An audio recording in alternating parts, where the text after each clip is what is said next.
All right. So this morning we are continuing the I Am series. This is the 7 statements throughout the Bible in the New Testament where God is saying who he is and what that actually means for us. So the I Am statements of Jesus reveal who he really is. These statements are countercultural. We live in a world where we are inundated by misinformation and where ideologies are espoused and imposed on us. We believe Jesus' self-revealing statements will help us to discover his grandeur, lead us to greater surrender, and ground us in his truth, and transform us into faithful disciples by knowing him more deeply. You guys ever walked in your bedroom without a light on? How'd it go? Right? A lot of times, I know this room. I don't need this light. And the next second, you're kicking the edge of your bed, or you're slipping on the shoe that you swore you put away.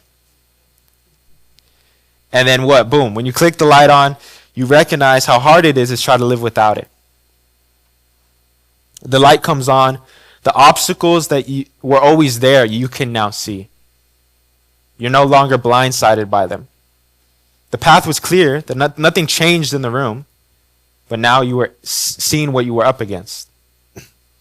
That's what the light does. It changes everything about what we see. Today we're going to be talking about light and darkness. Our story this morning begins in the Gospel of John, chapter 8. Please open your Bibles with me to John, chapter 8.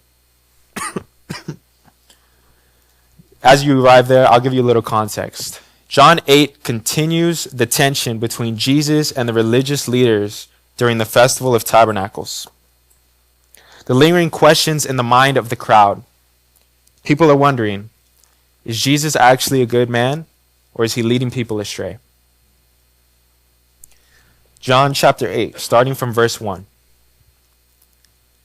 But Jesus went to the Mount of Olives.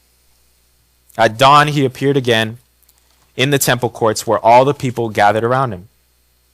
And he sat down to teach them, as this was a custom to do in Hebrew times. And the teachers of the law and Pharisees brought in a woman caught in adultery. They made her stand before the group. Verse 4, and said to Jesus, Teacher. Watch how they call him teacher. This woman was caught in the act of adultery. In the law, Moses commanded us to stone such women. Now what do you say?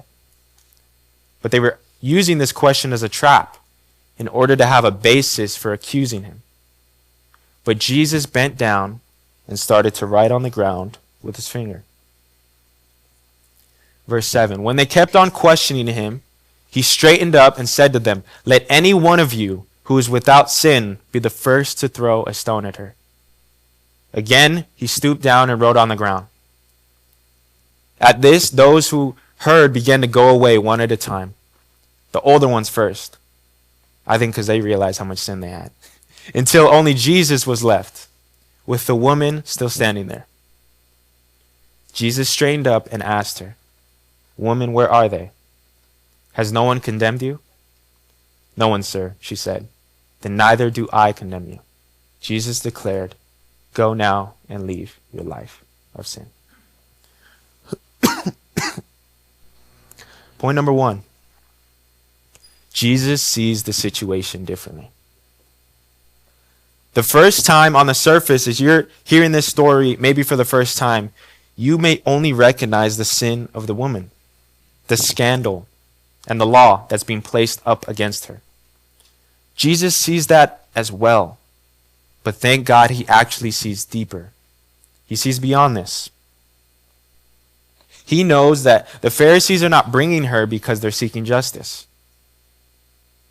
They are bringing her up to him because they want to force him into an impossible dilemma that no matter what he says, he would be wrong. That he would lose credibility among the crowds. Like I said earlier, some people are questioning whether he was a good man or leading people astray. Many people of the crowds thought he was a good man by the works that he did, by how he treated people. It was the Pharisees who were bringing in these rumors and questions of, is he right? Is he leading people down the wrong path? is he a facade? If Jesus was to simply say, let her go, he breaks the law of Moses, losing his credibility. If Jesus says stone her, he breaks Roman law. At this time, only the Romans had the authority to put out death sentences. And if he were to do nothing, he would seem weak and indecisive. So what does he do? The Pharisees were attempting to control the narrative. And I want to ask us, are we seeing the situation just as the Pharisees do? In the way that they want to build things around Jesus? They purposely brought only the woman, even though the man caught in the act was also supposed to be present. They were willing to publicly shame her just to get their way done with Jesus. And Jesus sees this. He knows this. He knows in his spirit that the adultery is not the only sin taking place here. But instead, the woman had seen and experienced the grace of God. Jesus sees the situation differently. Verse 10, woman, where are they? Has no one condemned you? Verse 11, no one, sir, then neither do I condemn you. This is his grace on our lives. Jesus declared, go now and leave your life of sin. This is the truth. He's not shying away from what was done, but he's shining light on the entire situation. Jesus sees people, not just the problems. What the Pharisees see as a case, he actually sees as a person. Jesus sees a woman. He sees her shame, her fear, her future, her potential for redemption. When others are seeming to condemn, Jesus sees an opportunity to restore.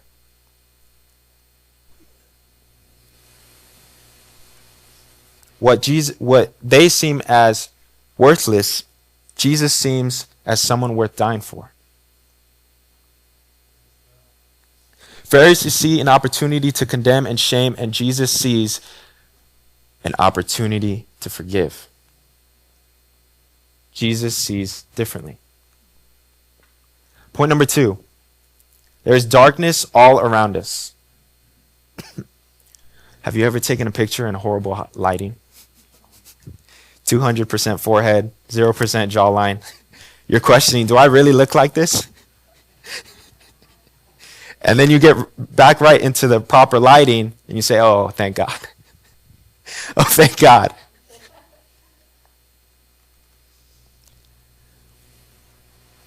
The law spoken to Moses was given as handwritten instruction from God himself.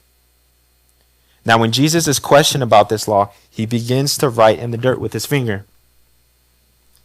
He's already breaking the narrative of what they want. They want him to give a quick legal answer, to embarrass himself, to shame the woman. He's taking back the timing. He's taking back the authority and the control of the situation. Thank God that he sees things differently. So Jesus helps us to see. He removes the blindness so we can see people correctly and so that we can see ourselves correctly. After he says, who is without sin among you? Light is shined on the entire situation. People start leaving one by one. The hypocrisy, the pride, and the hidden sin are brought into view. And as each person is convicted, only him and the woman remain. Darkness does not remain in the presence of light. And this is what he is showing us.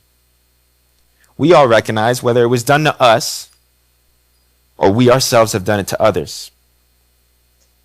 Shaming someone never leads to their freedom.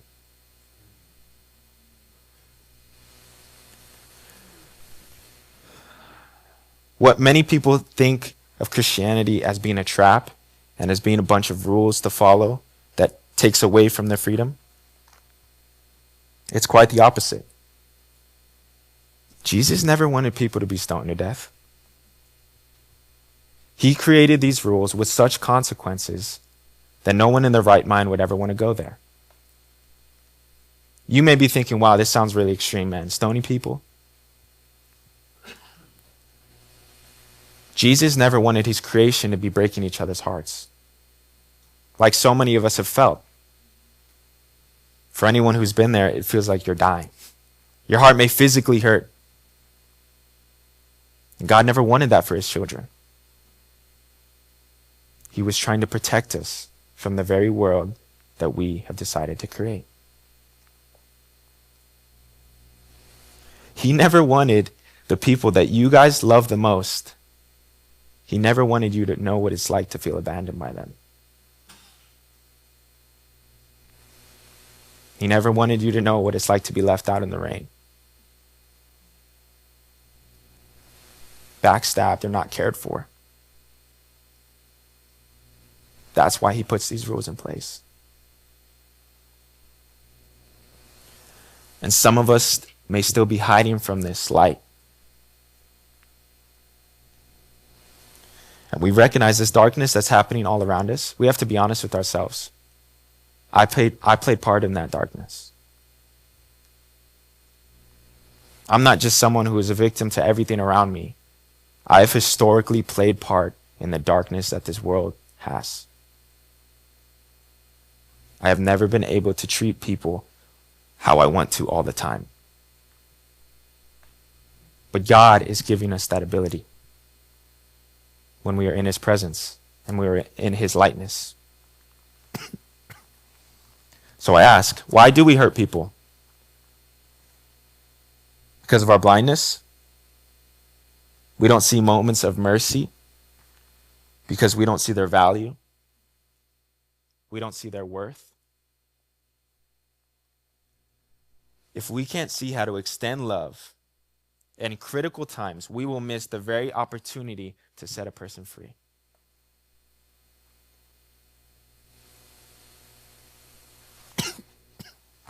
We are still in darkness and we need light.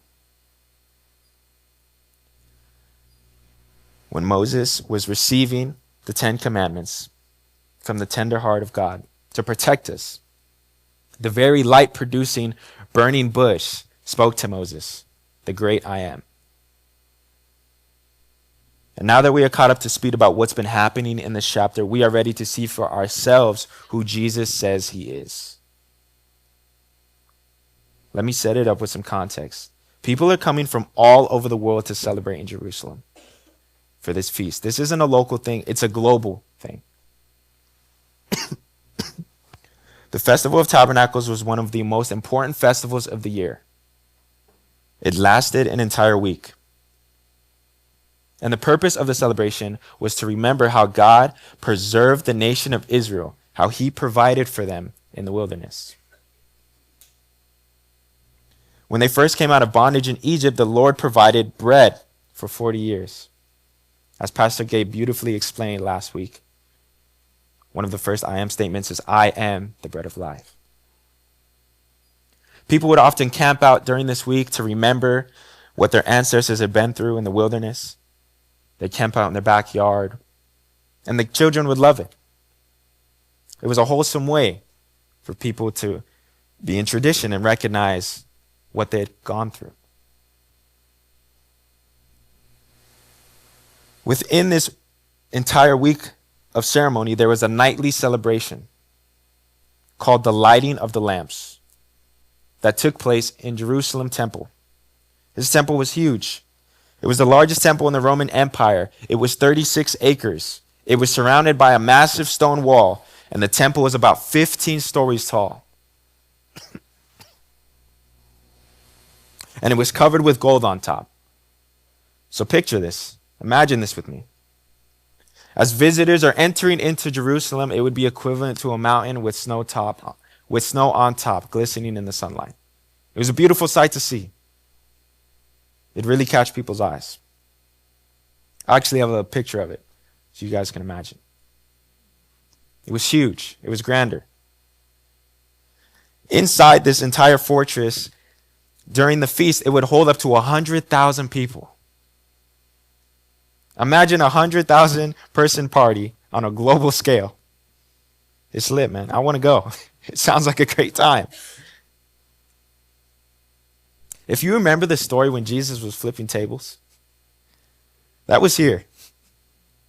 That was in the outermost courtyard, because the temple was set up in a way that each courtyard would become more exclusive as it got closer to the presence of God.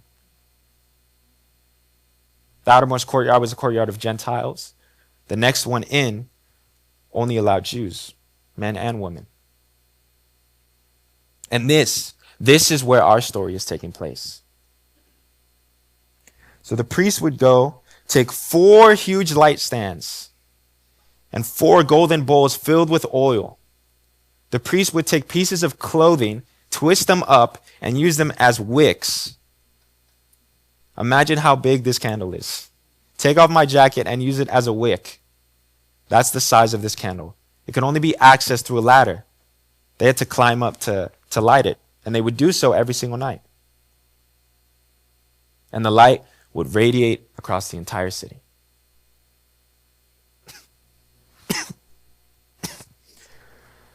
But now, and remember, this is in an age before there's electricity, before there's any street lights. I want you to imagine the presence of this festival.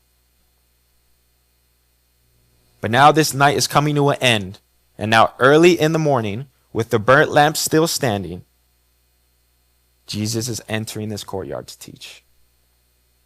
Verse 12, he says, Jesus spoke to the people once more and said, I am the light of the world. If you follow me, you won't have to walk in darkness, because you will have the light that leads to life. Imagine the backdrop. What people were just celebrating and recognizing as the beautiful light, the next morning over, as the light is no longer there, this man is claiming not to just be the light of Jerusalem, but to be the light of the entire world. His audience, to a level, understood what he was saying. No one can speak like that but God himself. And this is the king that I worship. Someone who is not afraid to say who he is, no matter who's around. This is my king. Remember that he's speaking to Jews that would have studied this law since they were very young. And this evidence plays out all throughout the Old Testament. From the very beginning, the 3rd verse in the Bible, Genesis 1:3. In the beginning, God created the world, and he said, let there be. Psalm 27:1. The Lord is my salvation, whom shall I fear? Psalm 119, verse 105. The word Torah is a unto my path. This is all written before Jesus comes into the flesh. This is prophecy that they would have known and understood. And he's standing boldly before them in front of the light that they would celebrate and saying, I am that, on a grander scale, not just for you, but for the entire world. So not only do we recognize that God is light, but more specifically, his word, his instruction. Does anyone know when God says my word, who he's referring to? Who's the word? The Son of Man, Jesus Christ. He is saying that if you learn to live by my Torah, you yourself will become a lighthouse. How you live amongst yourselves will be in contrast to those around you. You'll be different. We have to first begin by confessing that we cannot see. To humble ourselves and recognize our spiritual blindness, so that when the light shines, you don't have to be afraid of it, as many people are. But you can recognize that it's about to shine on the darkness in your life and restore things. Rather than being afraid of the light, we can recognize that it's God's grace here to set us free. Hearing the truth and knowing the truth is only the first part. but being open is the key. Those who were trying to trap Jesus were not open to him and his teaching and his ministry. They were physically hearing him and seeing him, but they were not open. When a person is to follow a way of God, that openness is verifiable. There is evidence of it by how we obey him. Recognizing the darkness of the world, as I said earlier, is knowing it's not just that the world is dark and that I am light. It's recognizing I historically have played a part in the darkness that exists in the world.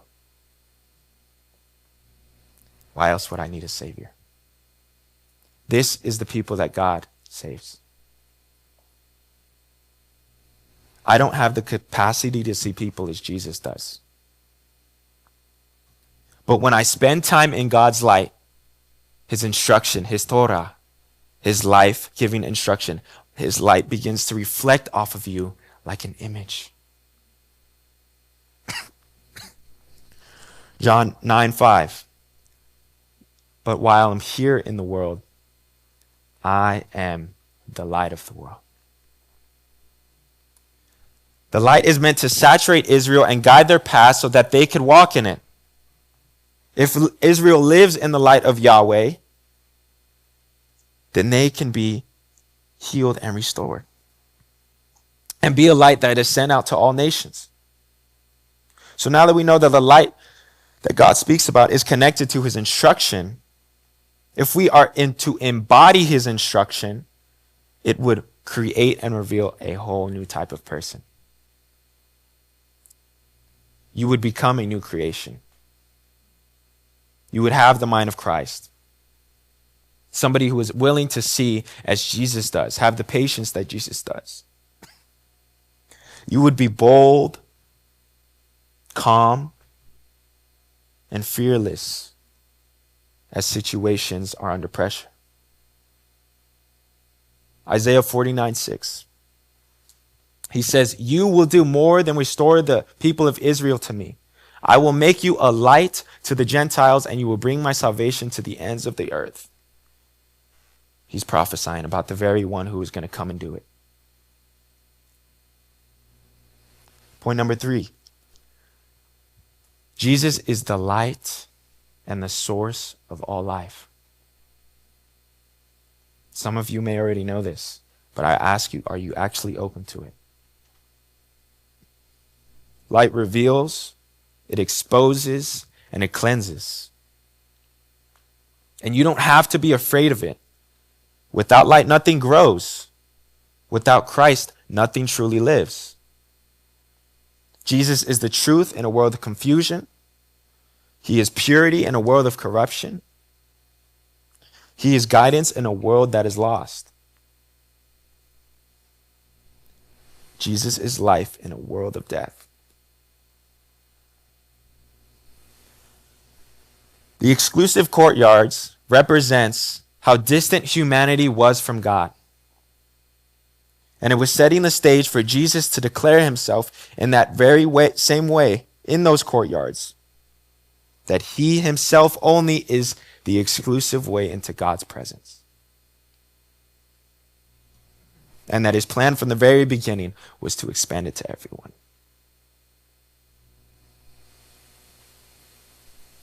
If you actually let this light in, I promise you, it actually drives out the dark corners of anxiety, insecurity, and guilt that you've been carrying for a long time.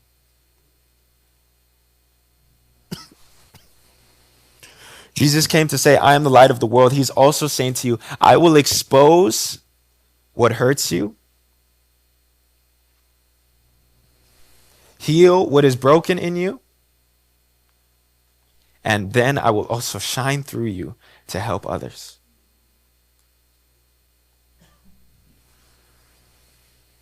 Her story, that woman, scared and full of shame of what was going to happen, that's our story.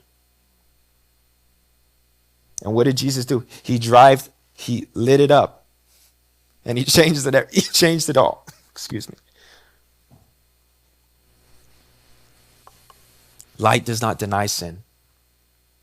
Light does not excuse sin. Light breaks sin's power by naming it and healing it. So let me ask you, are you open? Or are you seeing the world just as the Pharisees wanted you to? Are you carrying a Pharisaic mindset? One of the primary ways we can see if somebody belongs to Jesus is by how we treat them and how we carry ourselves. Are you currently holding a rock that you want to throw at someone? That list that you don't share with people? God's coming to offer you to let go of it. To recognize that no matter what someone does to you, Jesus knows what it's like to be backstabbed. He's a suffering God. And I want you guys to ask yourselves in your hearts this morning, am I willing to see Christ, willing to see people as Christ does? Am I willing to drop the rock? Maybe it can even be towards yourself. There's no hatred in the kingdom, including self-hatred. Can you see the vision for what God is trying to do? If you actually believe that Christians are the meeting point between heaven and earth, He is offering a vision for the light that He is sharing to people to expose darkness and change it. I have an example of this. I've been very blessed to been able to walk with God and care about people deeply, something that He gave me. And there's a couple things in my life that He gave me a vision for. And under their own autonomy, under their own self-will, it's coming to fruition. We have a couple souls this morning that have been revealed the light of who Jesus is and are willing to do a public declaration of commitment to Him through baptism. Thank God for that.